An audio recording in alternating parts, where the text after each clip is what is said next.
Hello students. Audio article की series में आपका स्वागत है और आज का टॉपिक है विस्थापन एवं पुनर्वास नीति। इससे क्वेश्चन पूछे जाते हैं, बहुत इंपॉर्टेंट टॉपिक है।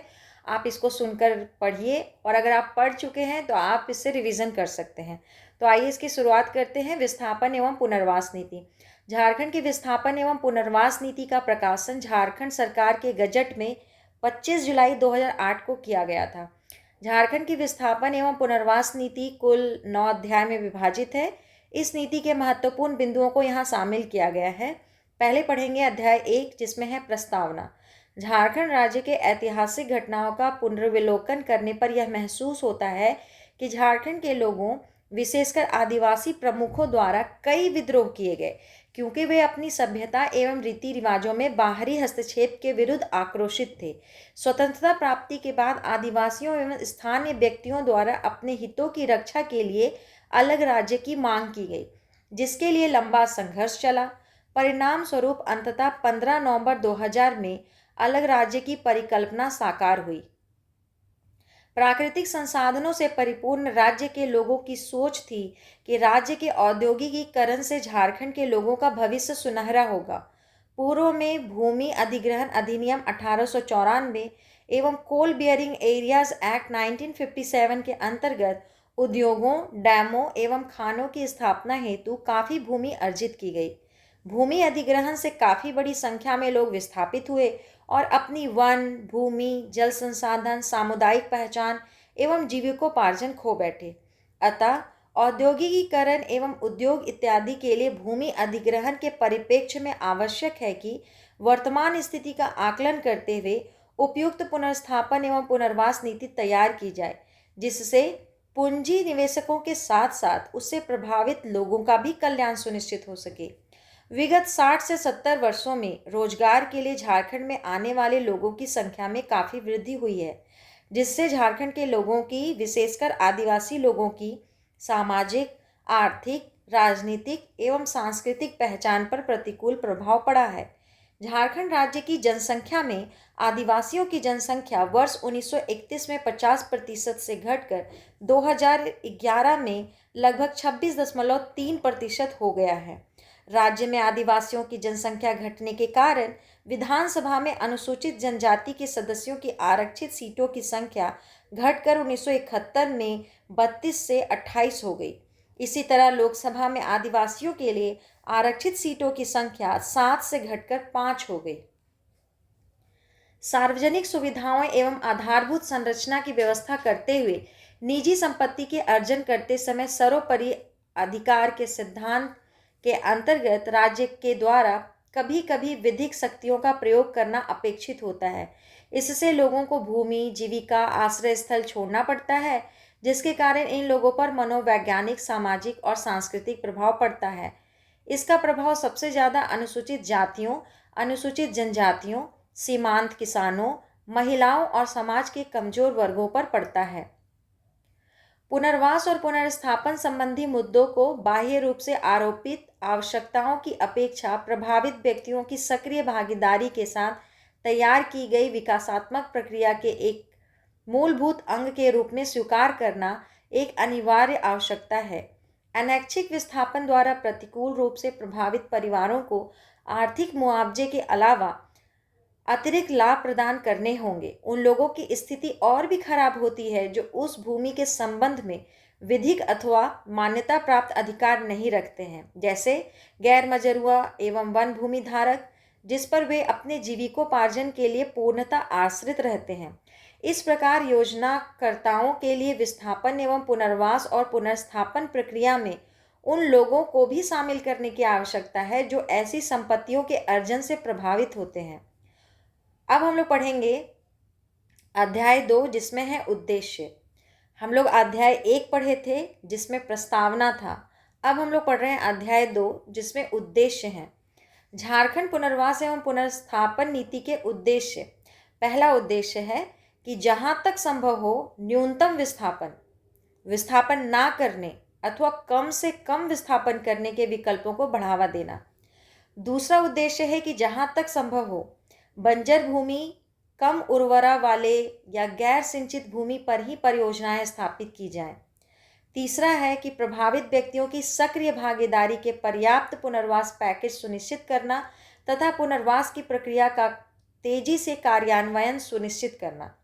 चौथा उद्देश्य है समाज के कमजोर वर्गों, विशेष रूप से अनुसूचित जातियों तथा अनुसूचित जनजातियों के सदस्यों के अधिकारों की सुरक्षा करना तथा उनके उपचार के संबंध में ध्यानपूर्वक तथा संवेदनशीलता के साथ कार्रवाई किए जाने पर विशेष ध्यान रखने को सुनिश्चित करना। साथ ही इन समुदायों की भूमि जो बहुफसली या गैर सिंचित का प्रयोग कम से कम करना। चौथा उद्देश्य है प्रभावित परिवारों को बेहतर जीवन स्तर उपलब्ध कराने तथा सतत रूप से आय मुहैया कराने हेतु संयुक्त प्रयास करना। पुनर्वास कार्यों को विकास योजनाओं तथा कार्यान्वयन प्रक्रिया के साथ एकीकृत करना और जहां तक विस्थापन भूमि अर्जन के कारण होता है वहां पर अर्जनकारी निकाय तथा प्रभावित परिवारों के बीच आपसी सहयोग के जरिए सौहार्दपूर्ण संबंध स्थापित करना। अब पढ़ेंगे अध्याय 3 जिसमें है परिभाषा। फिर से रिकॉल कीजिए, अध्याय 1 में हम लोग पढ़े थे प्रस्तावना, अध्याय 2 में पढ़े थे उद्देश्य और अध्याय 3 में पढ़ेंगे परिभाषा, यानी कि किसी को किस प्रकार से परिभाषित किया गया है। इस नीति में प्रयोग की गई विभिन्न अभिव्यक्तियों की प्रमुख परिभाषाएं निम्न हैं। पहला, प्रभावित परिवार किसको कहेंगे? ऐसा परिवार जिसकी संपत्ति किसी परियोजना हेतु भूमि अर्जन किए जाने या अन्य कारण से अनैच्छिक विस्थापन द्वारा प्रभावित हुई है, प्रभावित परिवार कहलाएगा। परिवार किसको कहेंगे? परिवार के अंतर्गत एक व्यक्ति आएगा, उसका जीवन साथी, अविवाहित पुत्र, अविवाहित पुत्री, अविवाहित भाई तथा अविवाहित बहनें आएंगी। प्रभावित क्षेत्र का डेफिनेशन है कि ऐसा क्षेत्र जहां किसी परियोजना हेतु भूमि अर्जन या अन्य कारण से 100 या उससे अधिक परिवारों के विस्थापन की संभावना है। कृषि श्रमिक को परिभाषित करते हुए कहा गया है कि ऐसा व्यक्ति जो प्रभावित क्षेत्र की घोषणा की तारीख से पूर्व कम से कम अनुसूचित क्षेत्र में 30 वर्षों से तथा गैर अनुसूचित क्षेत्र में 15 वर्षों से निवास कर रहा हो तथा उस क्षेत्र में शारीरिक श्रम द्वारा कृषि भूमि अर्जित करता हो। कृषि भूमि को परिभाषित किया गया है ऐसी भूमि जिसका प्रयोग कृषि या बागवानी, डेयरी उद्योग, मुर्गी पालन, मत्स्यन, रेशम उत्पादन अथवा औषधीय जड़ी बूटियों के उत्पादन हेतु, नर्सरी के रूप में, पशुओं की चराई हेतु, घास उगाने आदि के लिए किया जाता है। विस्थापन को परिभाषित करके कहा गया है कि वास भूमि अथवा आवास स्थान को खो देना विस्थापन कहलाएगा।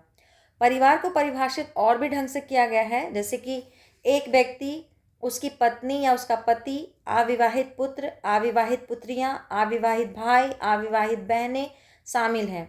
इसमें एकल परिवार के अंतर्गत एक व्यक्ति, उसकी पत्नी या फिर उसका पति तथा अवयस्क बच्चे शामिल होंगे। पृथक परिवार में 30 वर्ष से अधिक उम्र के अविवाहित पुरुष या महिला, शारीरिक या मानसिक रूप से 40% से अधिक अपंग व्यक्ति, नाबालिग, अनाथ जिसने माता पिता दोनों खो दिए हों या विधवा हों।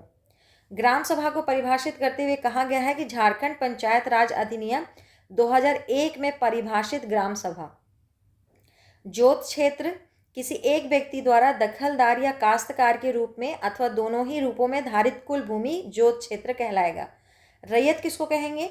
ऐसा व्यक्ति जिसका नाम संदर्भित भूमि के खंड से संबंधित राजस्व अभिलेख में शामिल होगा। भूमि अर्जन को परिभाषित करते हुए कहा गया है कि भूमि अर्जन अधिनियम 1894 या राज्य सरकार के किसी अन्य कानून के अंतर्गत अर्जित भूमि। निगम क्षेत्र झारखंड नगर निगम अधिनियम 2001 में परिभाषित निगम क्षेत्र को निगम क्षेत्र कहा गया है। अधिभोगी अनुसूचित जनजाति समुदाय एवं अन्य वनवासी समुदाय का ऐसा सदस्य हो जो 13 दिसंबर 2005 से पहले वन भूमि पर कब्जा रखता हो। परियोजना ऐसी परियोजना जिसमें भूमि अधिग्रहण के फलस्वरूप अनैच्छिक विस्थापन सम्मिलित हो तो उसको परियोजना कहेंगे। अर्जनकारी निकाय किसको कहेंगे? ऐसी कंपनी, एक निगमित निकाय, एक संस्था अथवा कोई अन्य संगठन जिसके लिए राज्य सरकार द्वारा भूमि का अर्जन किया जा रहा हो। पुनर्स्थापन क्षेत्र किसको कहेंगे? ऐसा क्षेत्र जिसे राज्य सरकार द्वारा इस नीति के तहत पुनर्स्थापन क्षेत्र घोषित किया गया हो। तो इस तरह से अध्याय 3 में परिभाषा था। अब अध्याय 4 पढ़ेंगे, जिसमें परियोजनाओं का सामाजिक प्रभाव मूल्यांकन पढ़ेंगे। फिर से रिकॉल कीजिए, अध्याय 1 में प्रस्तावना पढ़े थे, अध्याय 2 में उद्देश्य पढ़े थे, अध्याय 3 में परिभाषा पढ़े थे और अध्याय 4 में हम लोग परियोजनाओं का सामाजिक प्रभाव मूल्यांकन पढ़ने जा रहे हैं। जब भी कोई नई परियोजना शुरू करने अथवा किसी विद्यमान परियोजना का विस्तार करने की इच्छा की जाती है, जिसके अंतर्गत किसी भी क्षेत्र में सामूहिक रूप से 100 अथवा उससे अधिक परिवारों का अनैच्छिक विस्थापन शामिल हो, तो प्रशासक पुनर्स्थापन एवं पुनर्वास में यह सुनिश्चित करेगा कि प्रस्तावित प्रभावित क्षेत्रों में सामाजिक प्रभाव मूल्यांकन किया जाए।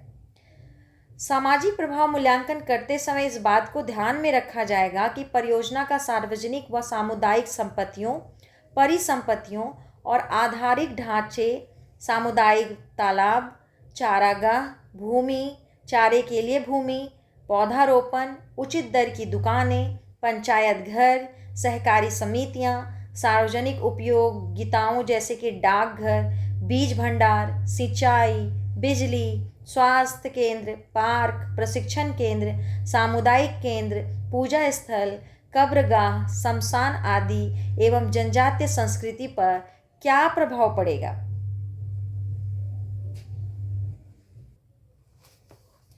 ऐसे मामलों जिनमें पर्यावरणीय प्रभाव मूल्यांकन तथा सामाजिक प्रभाव मूल्यांकन दोनों ही किए जाने अपेक्षित हो, उनमें पर्यावरणीय प्रभाव मूल्यांकन के लिए परियोजना प्रभावित क्षेत्र में की गई जन सुनवाई के अंतर्गत सामाजिक प्रभाव मूल्यांकन से संबंधित मामलों को भी शामिल किया जाएगा। ऐसी जन सुनवाई का कार्य 30 दिनों के अंदर पूरा कर लिया जाएगा। सामाजिक प्रभाव मूल्यांकन SIA स्वीकृति उन सभी मामलों में अनिवार्य होगी जिनमें सामूहिक रूप से किसी भी क्षेत्र में 100 या उससे अधिक परिवारों का अनैच्छिक विस्थापन होता है तथा सभी संबंधित पक्षों द्वारा SIA की स्वीकृति में निर्धारित की गई शर्तों का विधिवत रूप से पालन किया जाएगा। भूमि अधिग्रहण की कार्यवाही के पूर्व अधियाची निकाय को इस पुनर्वास एवं पुनर्स्थापन नीति के प्रावधानों का विधिवत रूप से पालन करने की लिखित रूप से वचनबद्धता प्रमाण पत्र देना होगा। फिर से रिकॉल कीजिए कि हम लोग अध्याय 1 में प्रस्तावना पढ़े थे, अध्याय 2 में उद्देश्य, अध्याय 3 में परिभाषा पढ़े थे और अध्याय 4 में परियोजनाओं का सामाजिक प्रभाव मूल्यांकन पढ़े थे। ठीक है, इसके साथ इसको यहीं समाप्त करेंगे। दूसरे वीडियो में हम लोग इसके आगे कवर करेंगे।